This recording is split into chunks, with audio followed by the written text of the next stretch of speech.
Now, I was given a choice to take my full 9 minutes and speak to you or to take your questions, and I'd rather take your questions. So I'm just going to open and do exactly like the rest of the questions come from me. Okay. The rhetoric and soundbite competition surrounding the race for United States Senator from the state of Nevada has become more about why we should not vote for the other candidate.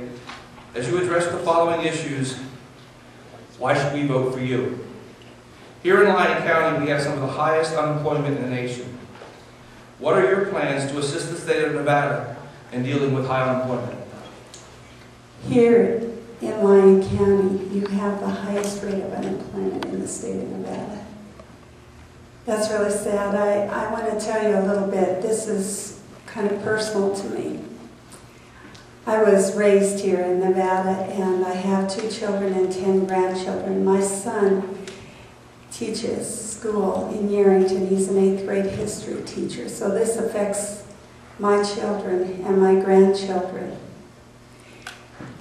What needs to happen is we need to get the economic engine started again. And to do that, we need to pay off the debt, cut back on the spending, and take back our economy. When I talk about taking back our economy, I think we need to create policies that create jobs, that encourage people who do create jobs. You know, Harry Reid said it is his job to create jobs.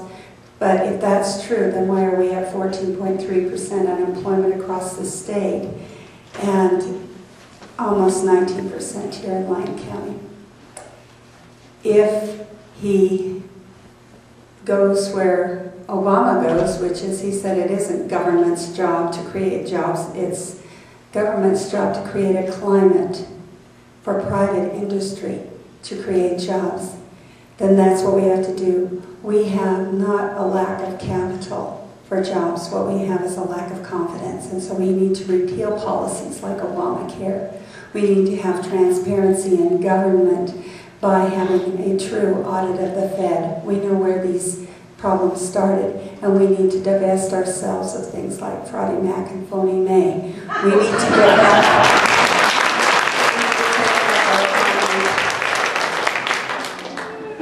During our years of expansion in Nevada, many relocated to Lyon County for retirement. What are your plans and goals to deal with the future of Social Security and Medicare? Social Security has a trust fund, $2.5 trillion, and in 1990, Harry Reid said if you use Social Security for anything but Social Security, it's stealing. I agree.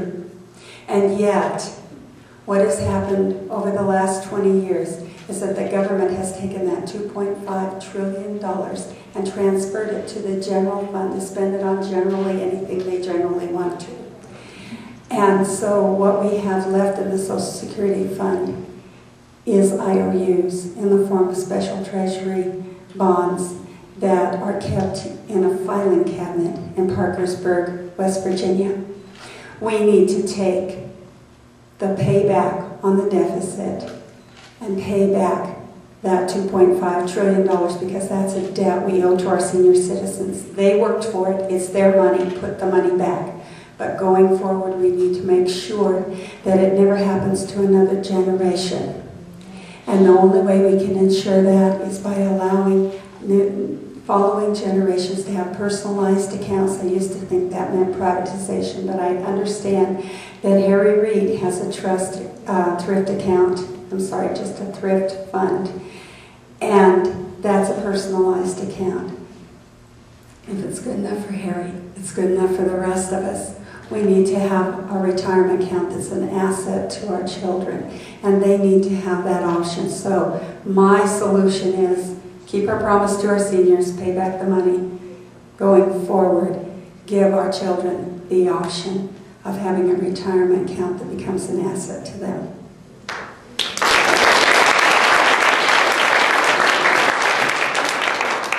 What are your plans and goals to assist the state of Nevada and Lyon County in dealing with the cost and the problems of our public school education? Education in Nevada is in a sorry state. I know many of you, like I do follow the NAEP tests and know that we sometimes bounce between 45th and 49th in the nation in academic accomplishment. We have a Department of Education at the federal level that passes down one-size-fits-all policy that fits no one. It comes into our state as underfunded or unfunded mandates and puts burdens on our classroom teachers. What we need to do is begin by defunding the Department of Education at the federal level, 5% per year for the next 5 years and beyond. I'm not the first one to say that we need to do something that brings education dollars back into this state by defunding the Department of Education. Ronald Reagan thought that was what should be done as well. And when we do that, when we keep our money here, we will no longer be the 44th in line for federal funding. When it comes to federal funding coming back to states, we're number 44. And I lay that directly at Harry Reid's doorstep. If he's making deals for Nebraska and Florida and Mississippi, why isn't he getting more of our tax dollars back to our home state? Better that we keep them right here in Nevada at the local level, as close to the classroom as possible, where parents and teachers are the stakeholders in making those policies.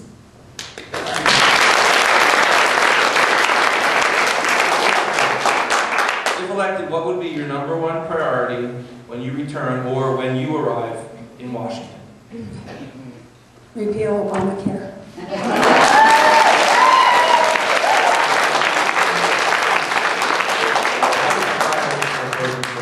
Up to 5 minutes for a closing statement. Up to 5 minutes, my goodness, I was so quick.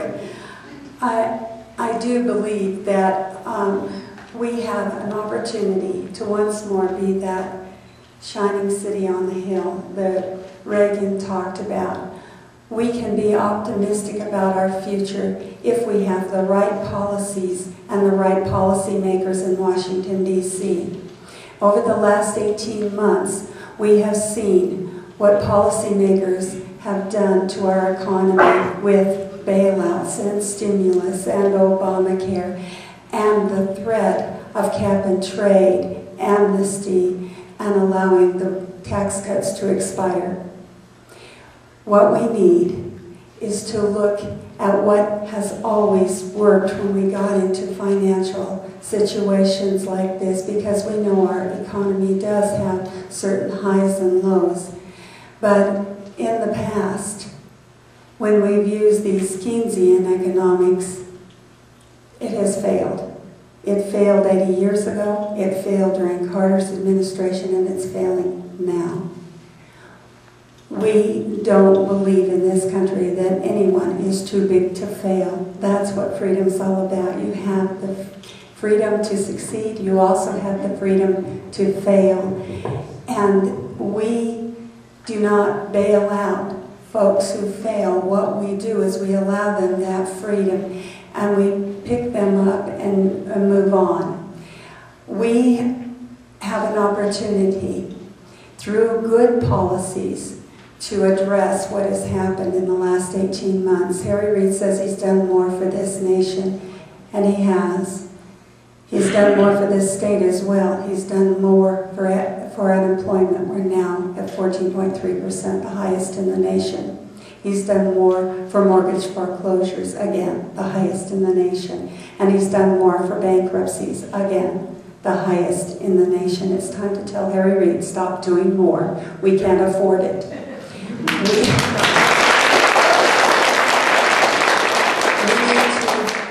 We need to address those things that have caused us to get in this situation, and we need to do it the way that John F. Kennedy did it, and the way that Ronald Reagan did it.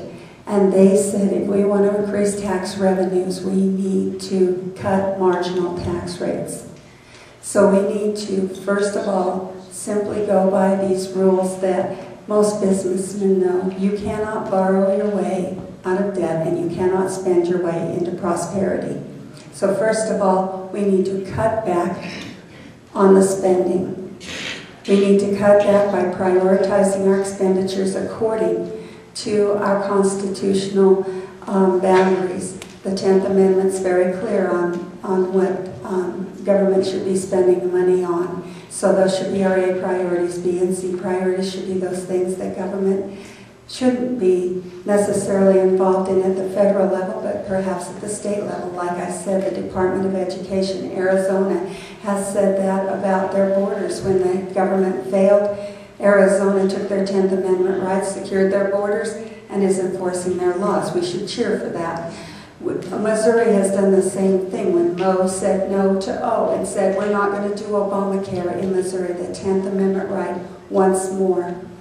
We can cut back on the spending and begin to pay down on the deficit. We need to pay down on that deficit by taking that money that's still left in the stimulus fund, bailout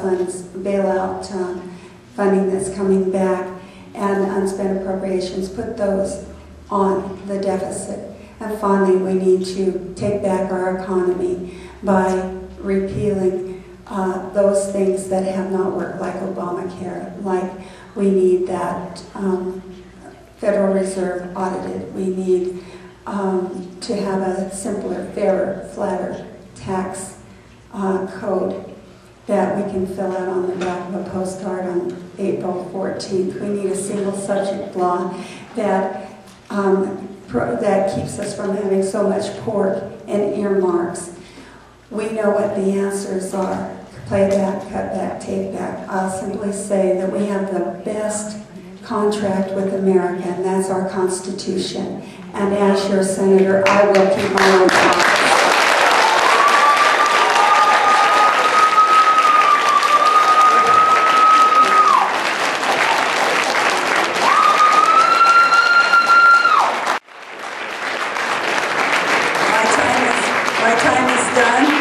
We have the right angle to defeat Harry Reid. I want your vote. Thank you so much for listening.